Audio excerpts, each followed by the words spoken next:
Salut à tous, bienvenue dans ce nouvel épisode de nos carnets de voyage. Le 30 mars, on part du voilier et attaquons notre voyage au Brésil. On décide d'utiliser le plus possible le site Couchsurfing pour rencontrer des locaux et s'imprégner un maximum de la culture brésilienne.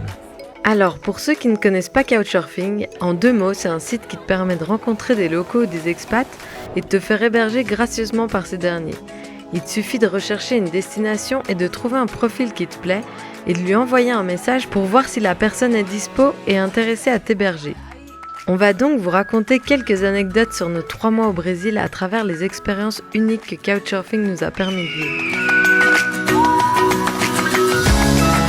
Après avoir visité durant la journée les rues colorées d'Olinda, on rencontre Paulina sur les hauteurs de la ville.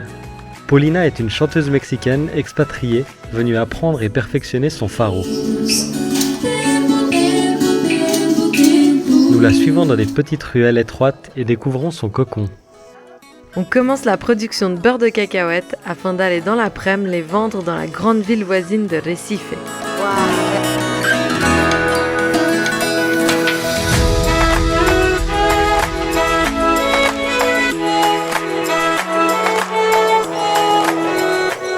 Paulina vit dans un petit quartier populaire et nous restons quelques jours en sa compagnie à visiter, découvrir la gastronomie locale et à tester toutes sortes de recettes folles au mixeur. On fait un petit shampoing à l'aloe vera conseillé par Paulina. Con un poquillo de óleo de andiroba. Ah si, óleo de andiroba, qui on sait pas ce que c'est en français. On devient vite addict aux crêpes de farine de tapioca qu'on trouve un peu partout dans le nord du Brésil. La farine de manioc est posée sur une poêle chaude et la crêpe se forme comme par magie. Ma recette favorite sera pâte de goyave et fromage, appelée ici Roméo et Juliette, tellement les ingrédients vont bien ensemble. Des vrais génies ces Brésiliens. Gracias Paulina, pour ces instants si simples et essentiels. Pour nous, ce n'était que le début d'une succession de rencontres authentiques qui allaient rendre ce voyage si précieux. Après quelques jours à Olinda, on part vers le sud pour notre prochain Couchsurfing. Malheureusement, durant ce long trajet, j'ai des fourmis dans les articulations et je me sens super fiévreuse. J'espère que les 8h30 de bus de nuit seront réparatrices. Au petit matin, nous voilà dans la ville d'Aracaju. Arrivé à la gare routière, on fait la connaissance de Raquel et Mathéus, et le courant passe instantanément. Cheers! Aujourd'hui, c'est jour de marché. On dépose nos sacs dans leur magnifique appartement surplombant la ville, puis allons remplir nos paniers de délices exotiques. Au début, on leur avait demandé de nous héberger durant 3 jours, mais heureusement, la vie nous réserve des belles surprises, et nos plans vont changer assez drastiquement. Le lendemain, je me réveille avec des douleurs articulaires dans tout le corps. Cette fois-ci avec une bonne fièvre qui m'empêche de faire bonne figure tellement je suis faible. Et pour parfaire mon super style, je suis couvert de petits boutons un peu partout. Nata a chopé Zika. Alors oui, c'est pas le coronavirus, mais sur le moment, c'était vraiment pas très rassurant. Là, Raquel et Mathéus viennent voir Nata et lui disent Você não vai embora enquanto não estiver curada, tá bom? J'accepte l'offre de ces petits gardiens et ils nous prennent alors sous leurs ailes durant 17 jours incroyables. De parfaits inconnus, ils deviendront des amis très chers à nos yeux. Bon, mais je crois que ça mérite une petite édite en musique pour vous partager cette magnifique rencontre. Allez Vince, au fourneau. Don't say goodbye, say hello to my good friend. See, he's all I know. Running hard, ain't no show. This is a hold up. Hope you just know that we still to survive.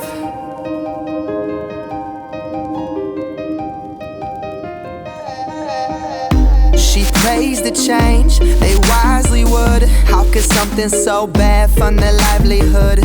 He knows it's tough, but it's for their good. Left their morals out to burn like it's firewood. And in their hard days have each other still.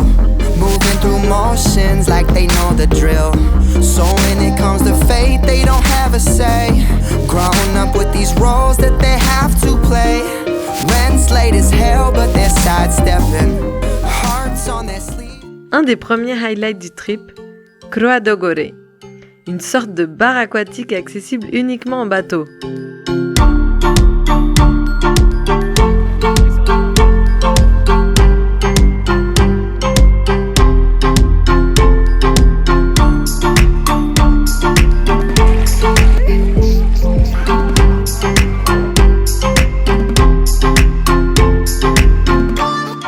En petit bonus, des dauphins de rivière viennent nager pas loin de nous. Wow! Second highlight, on explore les dunes de Pirambu. En remontant une rivière, on tombe sur un champion de sandboard. La tentation est trop forte, il faut que je teste.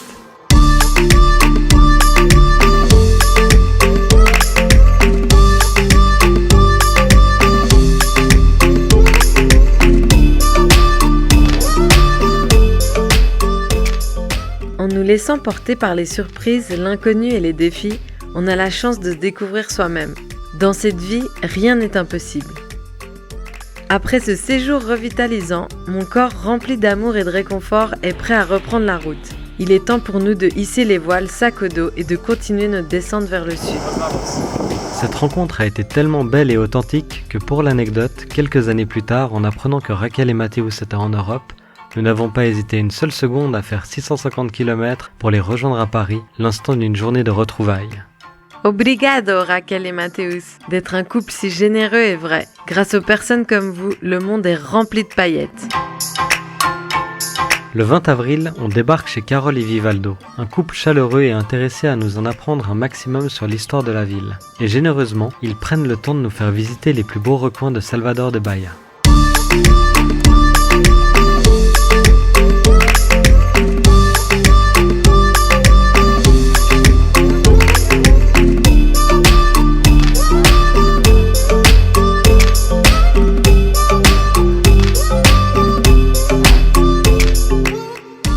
Un jour, Carole et Vivaldo nous emmènent dans un restaurant déguster des plats cuisinés au dende.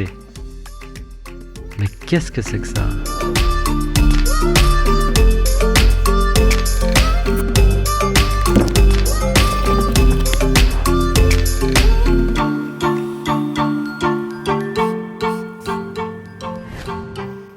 Huile de palme.